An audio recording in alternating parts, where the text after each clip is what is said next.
Hello everyone, welcome to today's presentation. I'm excited to introduce our topic, periodic classification of elements. On this first slide, we're setting the stage for what's to come. We'll explore how elements are organized in the periodic table, their properties, and the significance of this classification. So let's get started and dive into the fascinating world of the periodic table. Let's take a closer look at the modern periodic law and how it fits into the broader development of the periodic table. First, we'll explore the limitations of Newland's law of octaves, which was one of the early attempts to organize elements based on repeating patterns. While innovative, it couldn't account for all the properties of elements, especially as more elements were discovered. Moving on, we see how the properties of elements change across periods and down groups, and understanding these trends is key to grasping the periodic nature of elements. The modern periodic table itself is a more comprehensive and organized arrangement, which addresses earlier limitations. We also revisit Mendeleev's periodic table, which laid the groundwork, and how the modern table builds upon and refines his ideas. We'll look at Dobryner's triads, which introduced the concept of grouping elements with similar properties, and see how these early models led us to the periodic law. Overall, this slide ties together the evolution from simple classifications to the sophisticated periodic table we use today, highlighting the continuous effort to understand element relationships and properties better. Now, let's take a closer look at the classification of elements. Here, we're essentially grouping elements based on their properties. This classification helps us understand how different elements behave and interact in various contexts. It's a fundamental concept because it allows scientists and chemists to predict reactions and characteristics more accurately. When we classify elements, we're connecting their atomic structure to their chemical properties, which ties directly into the overall theme of understanding material behavior at a fundamental level. So, as we go through this, keep in mind how this classification forms the backbone of how we organize the entire periodic table and our understanding of chemistry. Today, I want to talk about how we organize elements based on their properties. This process is called classification of elements. Essentially, it involves grouping elements that share similar characteristics, which makes studying them much easier. Instead of looking at each element in isolation, we categorize them into groups with common traits. Right now, there are about 114 known elements, and classifying them helps us understand their behavior and relationships better.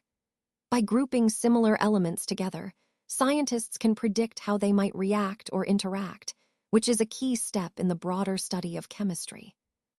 This classification is fundamental because it provides a clear, organized way to approach the vast diversity of elements we have, making our exploration of the periodic table more systematic and insightful.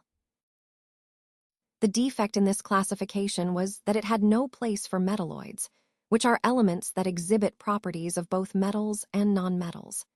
These elements were discovered later, and because the original classification didn't account for them, it showed a significant limitation.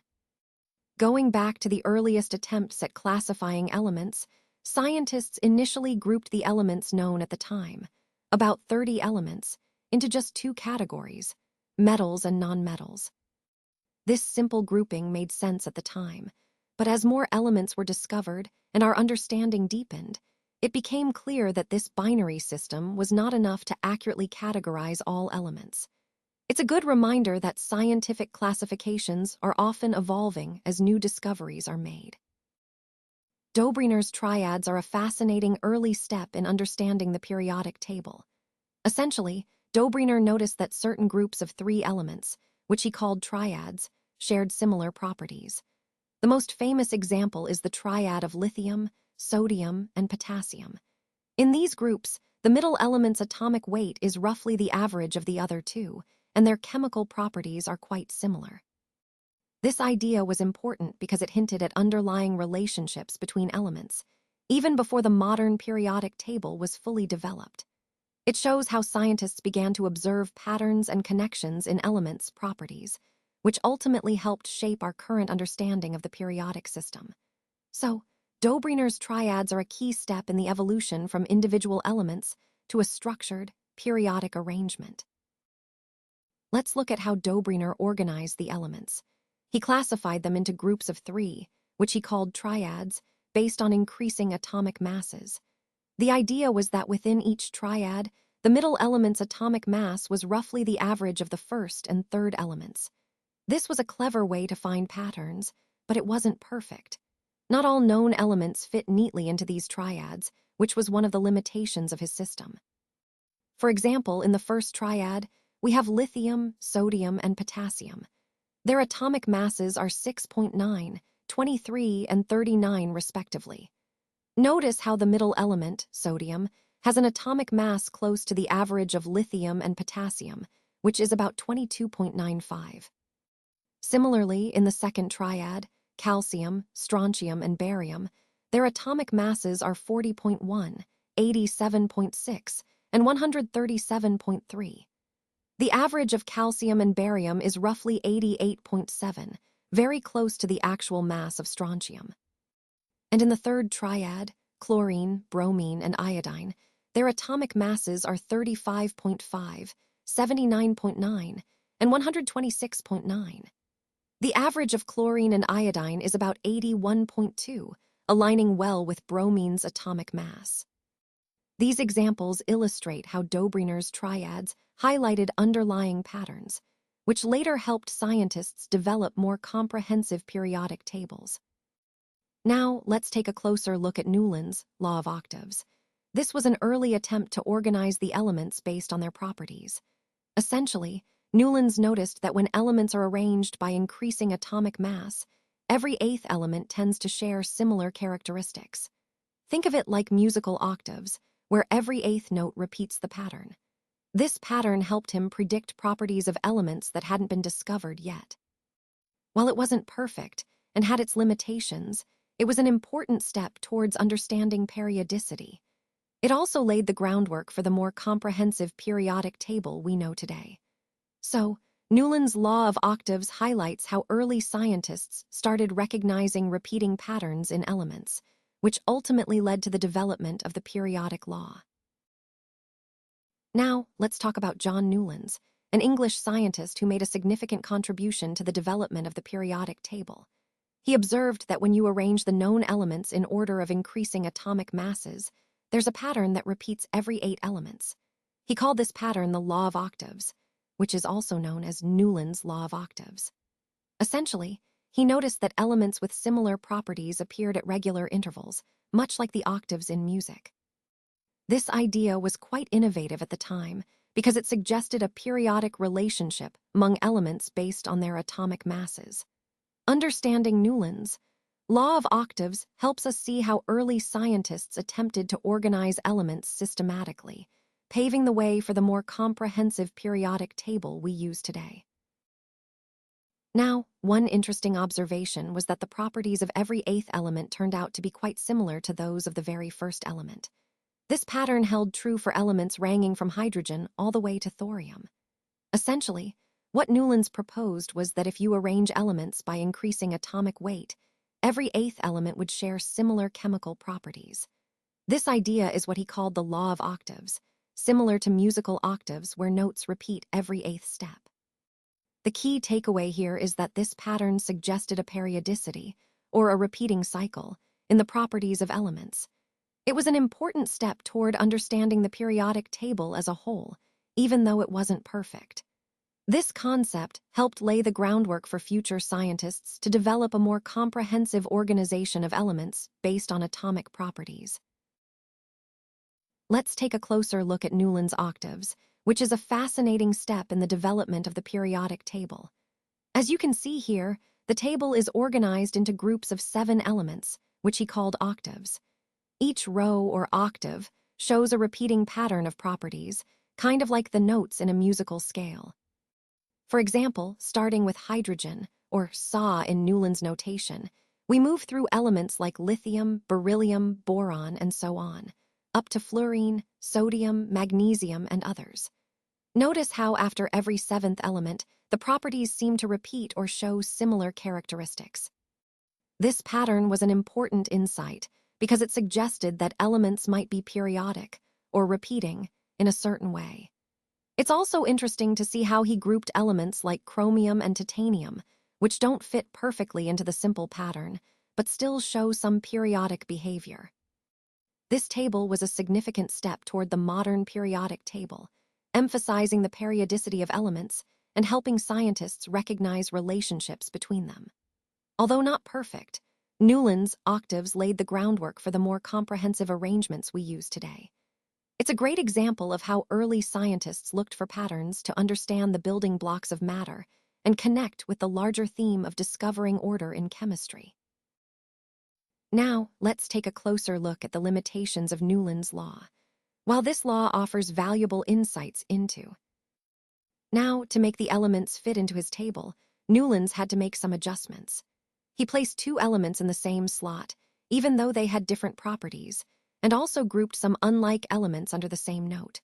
For example, cobalt and nickel are in the same slot and are aligned in the same column as fluorine, chlorine, and bromine, which are quite different from cobalt and nickel in their properties. Interestingly, iron, which is more similar to cobalt and nickel, was placed differently, away from those elements. Another important point is that this table contained only 56 elements. At that time, Newlands believed that only these 56 elements existed in nature, and he assumed that no new elements would be discovered in the future. It's also worth noting that his law was only applicable up to calcium. Beyond calcium, the pattern and organization didn't hold as well, showing some limitations of Newland's law. This highlights how early attempts at classification had their constraints, but they laid important groundwork for future developments. Today, I want to talk about Mendeleev's periodic law. This was a groundbreaking development in the history of chemistry. Mendeleev noticed that when elements were arranged by increasing atomic weight, certain properties repeated periodically. This led him to formulate what we now call the periodic law. Essentially, the law states that the properties of elements are the periodic functions of their atomic weights. What's really fascinating is how Mendeleev's periodic table was able to predict the properties of elements that hadn't even been discovered yet. He left gaps for these unknown elements, and when they were eventually found, their properties matched his predictions almost perfectly. This was a huge step forward, because it showed that elements are not just a random collection, but follow specific patterns. Mendeleev's work laid the foundation for our modern understanding of the periodic table, where elements are arranged by increasing atomic number, and their properties follow clear, predictable trends. So, in essence, Mendeleev's periodic law was about recognizing the periodicity, repeating patterns, in the properties of elements, which helps us understand the structure of matter more deeply. Mendeleev's periodic law states that the properties of elements are periodic functions of their atomic masses. This means that if we arrange elements by increasing atomic mass, their chemical and physical properties tend to repeat at regular intervals. It was a groundbreaking idea because it helped us understand the predictable patterns among elements. Mendeleev's insight laid the foundation for the modern periodic table, showing that elements are connected through these recurring properties. This concept is central to how we classify and study elements today, linking their atomic structure to their behavior. His law essentially revealed that the periodicity and properties could be explained by atomic mass, guiding scientists to discover new elements and organize them systematically. Let's take a closer look at Mendeleev's periodic table. This was a groundbreaking development in the history of chemistry. Mendeleev organized elements based on their atomic mass and observed that elements with similar properties appeared at regular intervals, or periods. What's fascinating is that he left gaps for elements that hadn't been discovered yet, predicting their properties quite accurately. This approach laid the foundation for the modern periodic table we use today. It's a perfect example of how scientific innovation can reveal underlying patterns and help us understand the natural world better. So, Mendeleev's table wasn't just a way to categorize elements. It was a predictive tool that showed the power of pattern recognition in science. Here's a thorough and engaging narration for slide 17. Let's explore how Mendeleev organized the elements.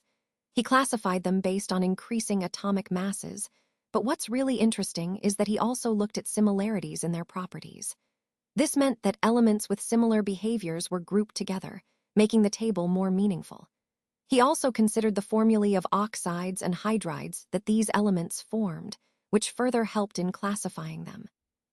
Now, Mendeleev's periodic table consists of 6 horizontal rows, called periods, and 8 vertical columns, known as groups. The groups from 1 to 7 are divided into 2 subgroups, A and B, which helped in distinguishing different types of elements within the same group. Group 8 is a bit unique, with 3 rows of elements instead of just 1. A key point to remember is that elements with similar properties are placed in the same group, which highlights the periodic nature of the elements. And interestingly, Mendeleev left some spaces vacant in his table. These spaces were intentionally left for elements that hadn't been discovered yet, and this foresight showed how he predicted future discoveries and the periodicity of elements. Overall, Mendeleev's periodic table was a groundbreaking step toward understanding the relationships among elements, setting the foundation for the modern periodic table we use today. So, one of the interesting things about Mendeleev's periodic table is that later, when inert gases were discovered, they could actually be placed into a separate group without disrupting the overall structure of the table. This was a clever way to keep the table organized as new elements appeared. Additionally, Mendeleev's table was able to predict the properties of elements that hadn't been discovered yet. This predictive power was incredibly significant because it guided scientists in their search for new elements, showing just how powerful this classification system was. Another key point is that spaces were intentionally left vacant in the table. These gaps represented elements that scientists expected to find in the future, which again proved the table's utility and foresight. Furthermore, Mendeleev classified elements based on more fundamental criteria, specifically their atomic masses and properties, rather than just their appearance or common characteristics. This systematic approach really helped in understanding the relationships between different elements. Overall, these merits, predictive ability, adaptability to new discoveries, and a solid fundamental basis, highlight why Mendeleev's periodic table was such a groundbreaking achievement in the history of chemistry. Let's talk about some of the limitations of Mendeleev's periodic table. First, the position of isotopes of elements is not clearly indicated. Isotopes are atoms of the same element with different masses, but in Mendeleev's table, their placement was not explicitly addressed, which made understanding their behavior a bit tricky. Next, the position of hydrogen is particularly uncertain. Hydrogen exhibits properties similar to both metals and nonmetals, which makes it difficult to assign a definite position. Sometimes it behaves like a metal, other times like a nonmetal. This dual nature posed challenges in placing it accurately within the table. Another issue is that some elements are not arranged in strictly increasing order of their atomic masses. For example, cobalt Co is placed before nickel Ni, even though nickel has a lower atomic mass. Similarly, tellurium T appears before iodine I, despite having a higher atomic mass. These irregularities highlight some of the defects in Mendeleev's arrangement. Overall, these points show that while Mendeleev's periodic table was revolutionary for its time, it also had its shortcomings. Understanding these defects helps us appreciate the progress made in the development of the modern periodic table. Let's take a closer look at the modern periodic table. This table is a powerful tool that organizes all known chemical elements in a systematic way. It's designed to help us understand the relationships between elements and predict their properties. The modern periodic table is arranged by increasing atomic number, which is the number of protons in an atom's nucleus. This arrangement reveals periodic trends, such as electronegativity, atomic radius, and ionization energy, which repeat at regular intervals. You'll notice that elements are grouped into columns called groups or families, which share similar chemical behaviors. Rows are called periods, and as we move across a period, properties gradually change, giving us a clearer picture of element similarities and differences. This table is fundamental in chemistry because it provides a framework for understanding element interactions and behavior. Overall, the modern periodic table is not just a chart. It's a map that guides us through the world of elements and their relationships. Henry Moseley introduced a groundbreaking concept in the understanding of elements. He identified a new property called the atomic number. This was a significant shift because, before this, elements were primarily organized by atomic mass. But Moseley's work showed that using atomic number as the key property provides a much clearer and more logical arrangement. This idea was so important that it became the foundation of the modern periodic table. By adopting atomic number as the basis, the table became more accurate in reflecting the true relationships between elements. It really helped us see patterns and properties in a much more coherent way, linking back to the overall theme of organizing elements systematically and scientifically. Properties of elements are a periodic function of their atomic number. This means that if you look at the elements on the periodic table, you'll notice that their properties change in a predictable way as you move from one element to the next. The modern periodic law states that the properties of elements are a periodic function of their atomic number, not just their atomic weight as it was previously thought. This was a significant shift because it helped us organize the elements more logically and accurately. By understanding this, we can see why elements with similar properties often occur at regular intervals or periods on the table. It's this relationship between atomic number and element properties that forms the backbone of our entire periodic table. So, as we go through the table, remember that the atomic number is the key to unlocking the patterns and trends in element behavior. Let's take a closer look at the modern periodic table. First, each period, or row, on the table represents a new electronic shell being filled. So, as you move across a period, you're adding electrons to the same shell until it's complete. Now, elements within the same group, which are the columns, share something very important.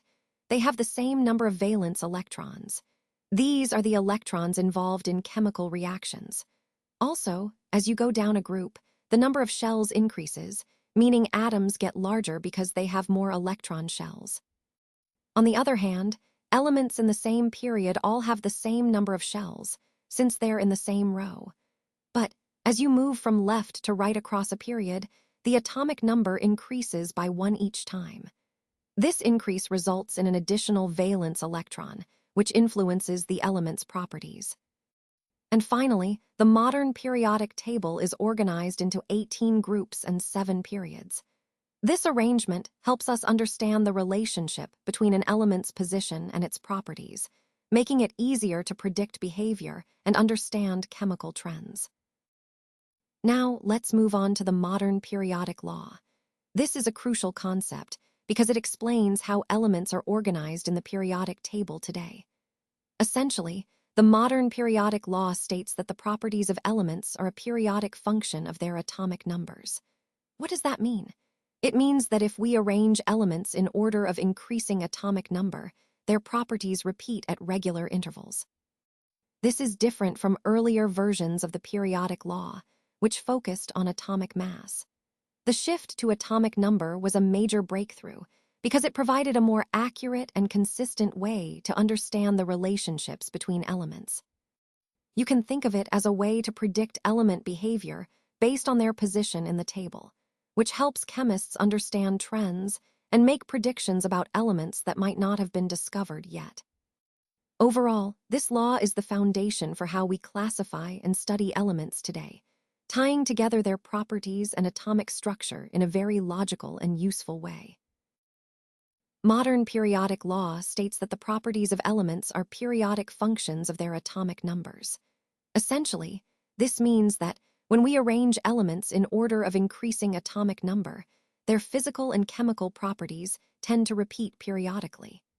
This law forms the foundation of the modern periodic table, helping us understand how elements are related and how their properties evolve.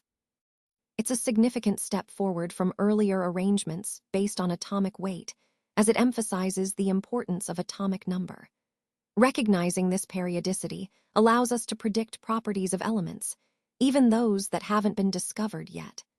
This concept ties directly into our overall understanding of how elements are organized and how their behaviors relate to their atomic structure. Let's take a closer look at the modern periodic table. This table is a powerful tool that organizes all known elements in a way that highlights their properties and relationships. It's arranged by increasing atomic number, which is the number of protons in an atom's nucleus. This arrangement helps us see patterns and trends across different elements. For example, elements with similar properties are grouped into columns called groups or families. These groups include elements like the alkali metals, halogens, and noble gases. The rows, known as periods, show how properties change gradually across the table. The modern periodic table also incorporates new information, such as the concept of atomic structure, which wasn't fully understood in earlier versions. This table is crucial because it provides a systematic way to study elements, predict their behavior, and understand how they interact. Overall, it's a reflection of our current understanding of atomic science and a foundation for discovering new elements and materials.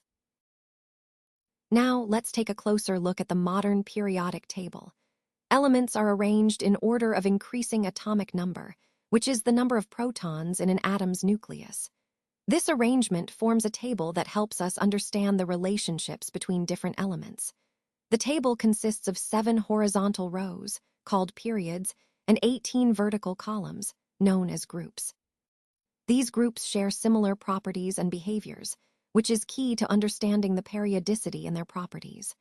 The layout not only organizes elements systematically, but also highlights the recurring trends in their characteristics.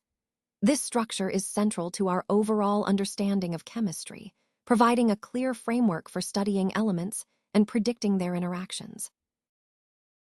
7th period has 28 elements from Fr to atomic number 114, and these are called the incomplete period. You'll notice that 14 elements from the 6th and 7th periods are placed separately at the bottom of the table. The 14 elements of the 6th period, which range from La to Lu, are known as the lanthanides. Similarly, the 14 elements of the 7th period, from AC to LR, are called the actinides. The 6th period itself has 32 elements, from CS to Rn, and it's often referred to as a very long period because of its length. Moving upwards, the 5th period contains 18 elements, from Rb to Z, and is called a long period. The 4th period, also comprising 18 elements from K to Kr, is similarly classified as a long period. If we go further up, the 3rd period has only 8 elements, from Na to R, and is called a short period. The 2nd period also has 8 elements, from Li to Ni, and is another short period. Finally, the very 1st period is the shortest, with just 2 elements, hydrogen and helium, and it's known as a very short period. Overall, there are 7 periods of elements, each with its own unique length and characteristics, which help us understand the structure and organization of the periodic table. This classification not only shows us the arrangement of elements, but also hints at their properties and how they relate to each other across the table. Let's take a closer look at the groups involved in this process. There are 10 groups in total, each playing a vital role. Understanding these groups helps us see how everything connects and functions as a cohesive system. As we go through, I'll highlight how each group contributes to the overall success of the project and how their collaboration drives us toward our goals. Remember, the strength of this initiative relies on the effective coordination among these groups, ensuring we stay aligned and moving forward efficiently. Let's talk about the groups of elements on the periodic table. Group 17, also known as VIIA, contains the halogens. These are highly reactive nonmetals. Moving to Group 1, or IA, we find the alkali metals, which are very reactive metals that react vigorously with water.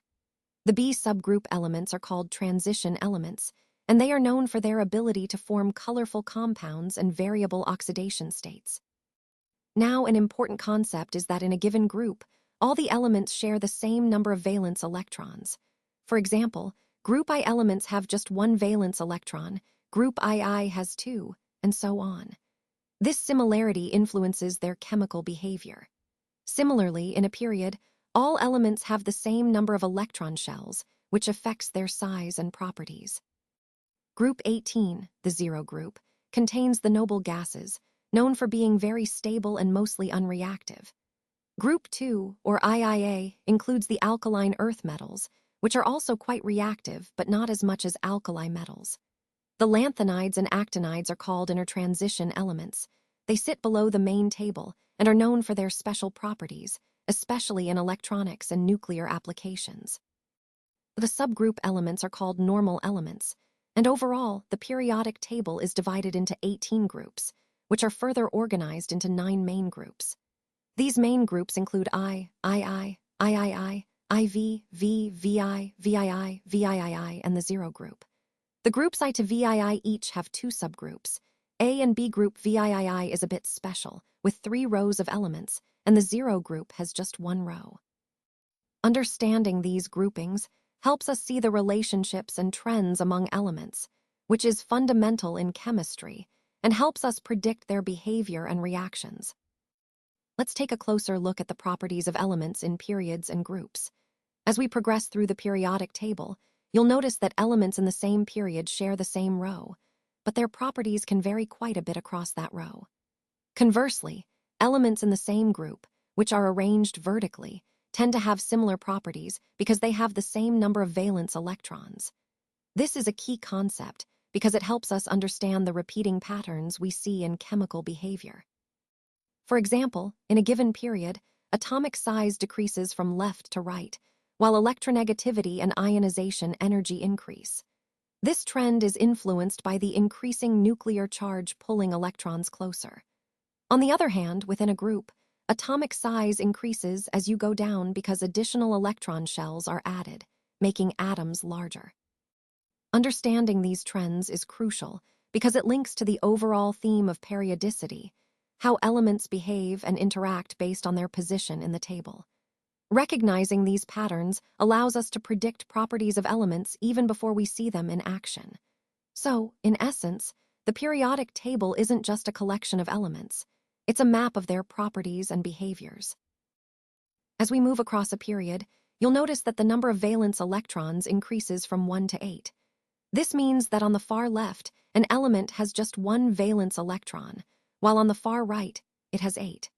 What's interesting here is that despite this increase in valence electrons, the number of shells, or energy levels, remains the same throughout the period.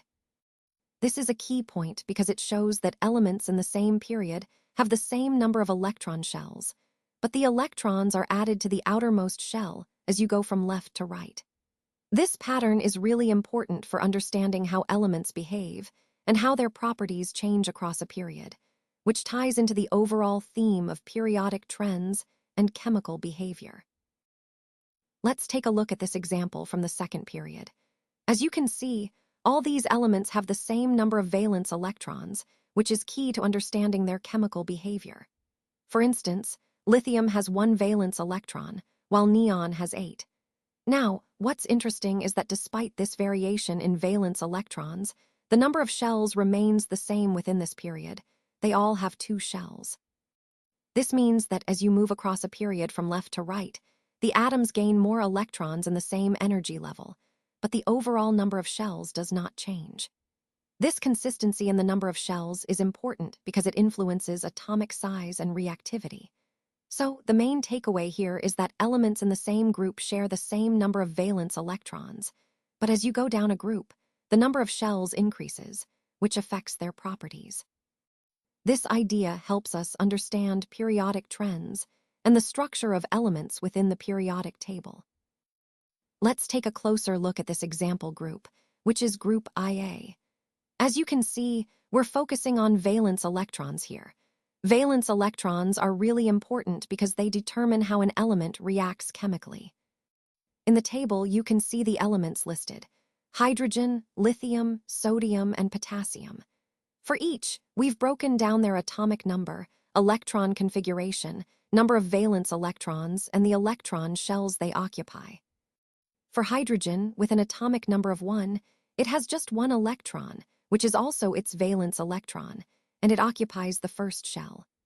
Moving on to lithium, with an atomic number of 3, its electron configuration is 2 in the first shell and 1 in the second shell, so it has 1 valence electron in the outermost shell. Similarly, sodium has 11 electrons, with an electron configuration of 2, 8, and 1, meaning it has 1 valence electron in the third shell. Potassium, with an atomic number of 19, has an electron configuration of 2, 8, 8, and 1, so it also has just 1 valence electron, but now in the fourth shell. The key takeaway here is that elements in group Ia all have a single valence electron, which makes them very reactive and important in forming chemical bonds. This pattern of valence electrons helps us understand their similar chemical behavior across the group. Let's take a closer look at how valency changes across a period. As we move from left to right, the valency of the elements initially increases from 1 up to 4. This reflects the increasing capacity of these elements to bond, as they tend to need more electrons to complete their outer shell. Then, as we continue across the period, the valency decreases from 4 back down to 0. This decrease signifies that elements are reaching a stable, full outer shell, and their bonding capacity reduces accordingly. Understanding this pattern helps us grasp how elements become more or less reactive depending on their valency at different points in the periodic table, which ties into the overall theme of periodic trends and chemical behavior. In a group, the valency is the same for all elements of that group, which is a key concept to understand in chemistry. For example, let's look at the second period on the periodic table. Here, we see a range of elements from lithium to neon. Now, if we examine their electronic configurations, we notice a pattern. Lithium has 21 electrons, beryllium 22, and so on, up to neon with 28 electrons. The number of valence electrons increases as we move across the period, from 1 in lithium to 8 in neon. This is important because valency, which indicates the combining capacity of an element, depends on these valence electrons. For instance, lithium has a valency of 1, beryllium 2, boron 3, and so forth, but observe how the valency changes at certain points. Neon, with a full outer shell of 8 electrons, has a valency of 0, making it chemically inert. These patterns highlight how elements in the same group share similar valency values, reinforcing their similar chemical properties. Understanding this helps us predict how elements will behave in reactions, which ties back to the overall theme of recognizing periodic trends and their significance in chemistry. Let's take a closer look at this example from Group Ia. As you can see, the table lists some key elements: hydrogen, lithium, sodium, and potassium, and their properties related to valency. Now, what's really important here is understanding how valency corresponds to these elements. For hydrogen, it has a valency of 1, which makes sense because it tends to form 1 bond. Moving to lithium, sodium, and potassium, all of these elements also have a valency of 1. What's interesting is their electronic configuration, which is shown here in the table. For instance, lithium has an electron configuration of 21, meaning it has 1 electron in its outermost shell. Sodium's configuration is 281, and potassium is 2881. The key point is that despite differences in their overall electron configurations, these elements share a common trait. They all tend to form compounds where they lose that 1 outer electron, resulting in a valency of 1. This is why they are grouped together in Group Ia, because they behave similarly in chemical reactions. So, understanding valency in this context helps us predict how these elements will interact with other atoms, which is fundamental in chemistry. It's a great example of how electronic structure influences chemical properties and bonding tendencies. So, during a given period, you'll notice that the atomic size of elements tends to decrease from left to right across the period. This happens because as you move across, the number of protons in the nucleus increases, which means the nuclear charge gets stronger. This increased positive charge pulls the electrons closer to the nucleus, effectively reducing the size of the atom. When we talk about atomic size, we're referring to the radius of the atom, which is essentially the distance from the nucleus to the outermost electrons. This trend is important because it helps us understand how the structure of atoms influences their chemical properties and reactivity. Connecting this to our overall theme, this decrease in atomic size across a period reflects the increasing nuclear attraction, which plays a crucial role in how elements behave chemically. So, in essence, the greater the number of protons, the stronger the pull on the electrons, leading to a smaller atomic radius. As we look at this group of elements, you'll notice that the atomic size, or the atomic radius, tends to increase as we move from top to bottom. This happens because with each new row, the number of electron shells increases, and that means the outermost electrons are farther away from the nucleus. Additionally, the distance between the nucleus and these outer shells gets larger, which contributes to the bigger atomic size. Let's take the second period as an example to see this more clearly. Here, we have elements like lithium, beryllium, boron, carbon, nitrogen, oxygen, fluorine, and neon. As you go from lithium to neon, the atomic number increases from 3 to 10, and you can see that the electronic configuration adds more electrons in the second shell. Despite the increasing number of protons, which would pull the electrons in tighter, the added electrons and the larger number of shells mean the overall size of the atom still increases. This is a key concept because it highlights how the structure of an atom influences its physical properties. So, in summary, as you move down a group, the atomic size increases primarily due to the addition of electron shells and the greater distance between the nucleus and those outer electrons. This is a fundamental idea that helps us understand the behavior of elements and their placement in the periodic table. Let's take a closer look at atomic size, which is essentially the radius of an atom. As we move across the periodic table within a group, there are some interesting trends to observe. For example, consider hydrogen, which has only one proton and one electron. Its atomic radius is quite small. When we look at lithium, we see it has 3 protons and 3 electrons, arranged in 2 shells, 2 electrons in the first shell and 1 in the second. The atomic radius increases as we go to sodium, which has 11 protons and electrons, arranged in 3 shells, 2, 8, and 1. And then there's potassium, with 19 protons and electrons spread across 4 shells, 2, 8, 8, and 1. What's important to notice here is that as we move down the group, say from hydrogen to potassium, the atomic size increases. This is because additional shells are added, which makes the atom larger. The table shows us the number of atomic number, An, electron configuration, Ec, valence electrons, Ve, and the number of shells for each element. Understanding these trends helps us grasp how atomic size influences the element's behavior and reactivity, which ties into the overall theme of how atomic structure determines chemical properties. In a period, we observe that the metallic property of the elements decreases from left to right.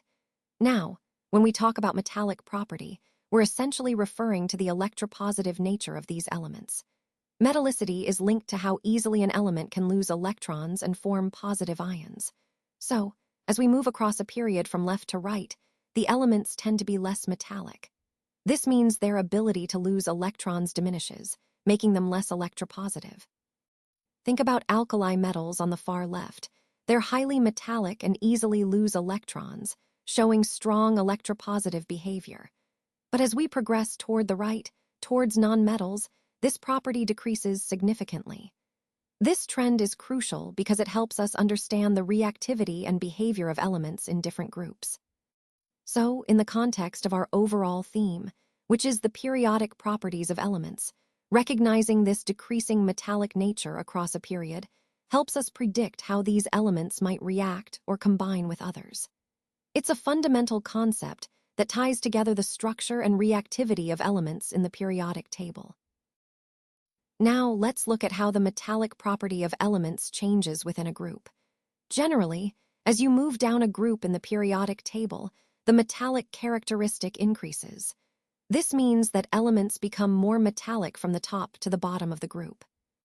For example, if we consider the third period, you'll notice a pattern in the element's metallic nature.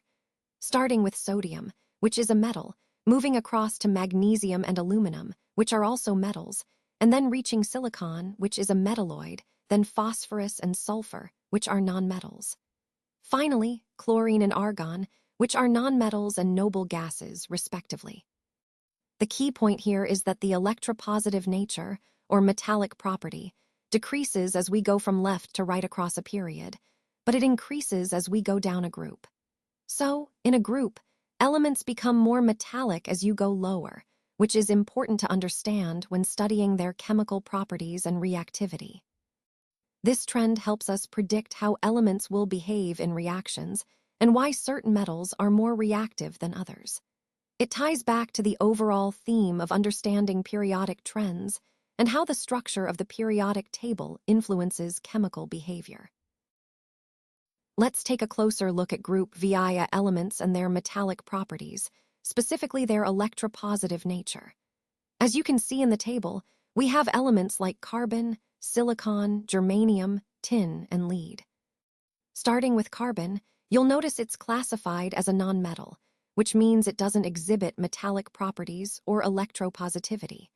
Moving to silicon and germanium, these are metalloids, so they have properties that are intermediate between metals and nonmetals. When we reach tin and lead, these are metals, and that's where the electropositive nature really comes into play.